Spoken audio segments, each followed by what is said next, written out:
1529. O mundo vivia uma era de mudanças sem precedentes. Enquanto os portugueses e espanhóis estavam ocupados na sua corrida marítima, tentando descobrir o maior número de territórios possíveis, a Europa se via em uma situação complicada. O poderoso Império Otomano, com uma força esmagadora, tentaria de uma vez por todas avançar para o coração da Europa, e esse avanço iria ter que passar pela cidade de Viena, capital do Sacro Império Romano Germânico. Os portugueses haviam dominado os oceanos, e por isso, os otomanos estavam tendo grandes prejuízos nos mares. No entanto, eles queriam mais influência na Europa, e os acontecimentos que se seguiram levaram a uma guerra entre cristãos e o Império Otomano. O cerco ocorreu após a Batalha de Mohacs, em 1526 d.C., que resultou na morte de Luís II, rei da Hungria. Após a morte de Luís, facções rivais dentro da Hungria selecionaram 2 sucessores. O arquiduque Fernando I da Áustria, apoiado pela Casa de Habsburgo, e João Zápolya. Zápolya foi atrás de um aliado poderoso, e se tornou vassalo do Império Otomano, depois que Fernando começou a assumir o controle do oeste da Hungria. O avanço otomano foi com a intenção de ajudar seu aliado contra Fernando I. Os historiadores não têm consenso sobre os objetivos a longo prazo dos otomanos, incluindo as motivações pela escolha de Viena como alvo imediato da campanha. Alguns historiadores modernos sugerem que o objetivo principal de Solimão era o controle otomano sobre toda a Hungria, e que o sultão pretendia usar o país como ponto de avanço para uma campanha no coração da Europa. A vitória otomana na Batalha de Mohacs abriu o caminho para que eles ganhassem o controle do sudeste da Hungria. O rei Luís morreu, possivelmente se afogando quando tentou escapar do campo de batalha. Com a morte do rei, a sucessão seria complicada, pois Luís não tinha filhos. Seu cunhado, o arquiduque Fernando I da Áustria, irmão do Sacro Imperador Romano Carlos V, reivindicou o trono húngaro. Fernando foi reconhecido no oeste da Hungria. No entanto, um nobre chamado João Zápolya, de uma base de poder na Transilvânia, desafiou-o pela coroa e foi reconhecido como rei por Solimão em troca de aceitar o estatuto de vassalo dentro do Império Otomano. A Hungria foi dividida em 3 regiões: Hungria Real, Hungria Otomana e o Principado da Transilvânia. Fernando foi declarado rei da Hungria Real devido ao acordo entre sua família e a de Luís, concretizado pelo casamento de Fernando com a irmã de Luís. Fernando decidiu fazer valer a sua reivindicação sobre a Hungria e capturou Buda em 1527, mas teve que abandonar sua conquista em 1529, quando um contra-ataque otomano tomou todos os seus ganhos territoriais. Na primavera de 1529, Solimão reuniu um grande exército na Bulgária otomana, com o objetivo de garantir o controle de toda a Hungria nas suas novas fronteiras. As estimativas do exército de Solimão variam amplamente, com estimativas sendo de 120 mil a mais de 300 mil homens, conforme mencionado por vários cronistas. Além de numerosas unidades de cipaí, a força de elite da cavalaria otomana, e milhares de janízaros, o exército otomano incorporou um contingente da Moldávia e guerreiros sérvios renegados do exército de João Zápolya. Solimão liderou os homens, e escolheu Pargal Ibrahim como comandante, com poderes para dar ordens em nome do sultão. Solimão lançou sua campanha em 10 de maio de 1529, e enfrentou inúmeros obstáculos desde o início. As chuvas foram intensas nesse ano, causando inundações na Bulgária e tornando difícil a rota utilizada pelo exército. Muitos canhões e peças de artilharia de grande calibre ficaram atolados, não deixando a Solimão outra escolha senão abandoná-los, enquanto camelos trazidos das províncias orientais do Império, não habituados às condições difíceis, foram perdidos em grande número.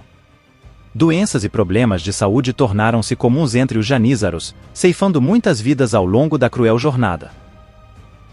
Em 6 de agosto Solimão chegou a Osijek. No dia 18 ele chegou na planície de Mohacs, onde foi soldado pela cavalaria liderada por João Zápolya, que lhe prestou homenagem e o ajudou a recapturar diversas fortalezas perdidas. À medida que os otomanos avançavam em direção a Viena, a população da cidade organizou uma resistência formada por agricultores, camponeses e civis locais determinados a repelir o ataque inevitável. Os defensores foram apoiados por uma variedade de mercenários europeus, lansquenetes alemães e arcabuzeiros profissionais espanhóis, enviados por Carlos V, que foi imperador do Sacro Império Romano e rei da Espanha. A rainha Maria da Hungria, irmã de Carlos, enviou 1000 lansquenetes e um contingente de 700 arcabuzeiros espanhóis. Os espanhóis foram comandados pelo Marechal Luís de Ávalos, com os capitães Juan de Salinas, Jaime Garcia de Guzmán, Jorge Manrique e Cristóbal de Aranda. Esta infantaria de elite destacou-se na defesa da Zona Norte e impediu que os otomanos se instalassem perto das muralhas, onde poderiam ter rompido com espaço suficiente para trabalhar. Wilhelm von Rogendorf assumiu o comando da guarnição defensiva, com o comando operacional confiado a um mercenário alemão chamado Nicolau, conde de Sal. Nicolau chegou a Viena como chefe da força mercenária e começou a fortificar as muralhas de 300 anos que cercavam a Catedral de Santo Estevão. Para garantir que a cidade pudesse resistir a um cerco prolongado, ele bloqueou os 4 portões da cidade e reforçou as muralhas, que em alguns pontos não eram bem protegidas. O exército otomano chegou no final de setembro, esgotado devido ao longo avanço em território austríaco, deixando Solimão com falta de camelos e artilharia pesada. Muitas de suas tropas chegaram a Viena com a saúde debilitada, após as atribulações da longa marcha durante a estação chuvosa. 3 prisioneiros austríacos ricamente vestidos foram enviados pelo sultão como emissários para negociar a rendição da cidade. Nicolau enviou de volta 3 muçulmanos ricamente vestidos sem resposta, mostrando que a rendição não estava em seus planos.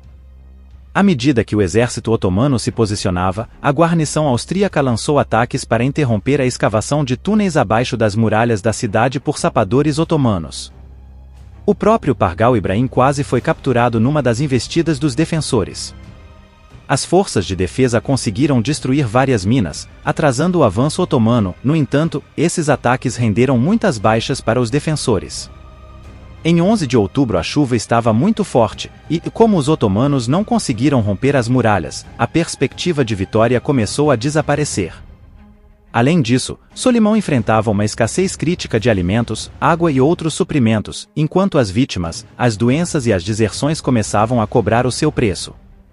Os janízaros começaram a expressar o seu descontentamento com a falta de progresso, exigindo uma decisão sobre permanecer ou abandonar o cerco.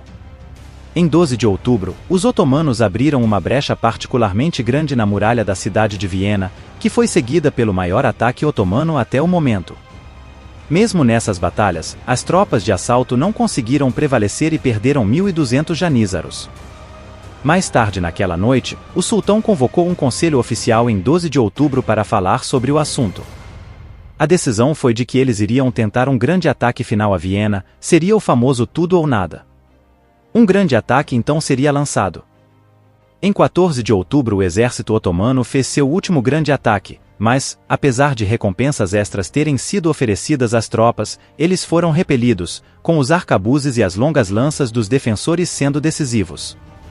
No dia seguinte, com os suprimentos acabando e o inverno se aproximando, Solimão cancelou o cerco e ordenou uma retirada para Constantinopla. Com nevascas muito fortes, as condições pioraram. A retirada otomana foi dificultada por estradas lamacentas onde seus cavalos e camelos lutavam para passar. A perseguição de cavaleiros austríacos fez muitos prisioneiros. Os otomanos chegaram a Buda em 26 de outubro, a Belgrado em 10 de novembro e ao seu destino, Constantinopla, em 16 de dezembro. Alguns historiadores especulam que o ataque final de Solimão não tinha necessariamente a intenção de tomar a cidade, mas de causar o máximo de danos possíveis e enfraquecê-la para um ataque posterior, uma tática que ele empregou em Buda em 1526. Solimão lideraria outra campanha contra Viena em 1532, mas nunca se materializou verdadeiramente, pois a sua força foi paralisada pelo capitão croata Nikola Juri durante o cerco de Gans. Nikola Juri, com apenas 700 soldados croatas, conseguiu atrasar Solimão até o inverno chegar. Carlos V, sabendo da vulnerabilidade e do estado enfraquecido de Viena, reuniu 80.000 soldados para enfrentar a força otomana. Em vez de prosseguir com uma segunda tentativa de cerco, a força otomana recuou.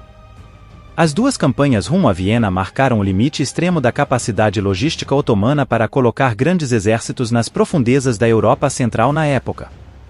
Buda foi colocada novamente sob o controle do vassalo otomano João Zápolya, fortalecendo a posição otomana na Hungria. A campanha deixou um rastro de danos colaterais nas vizinhas Habsburgos, Hungria e Áustria, que prejudicaram a capacidade de Fernando de montar um contra-ataque sustentado.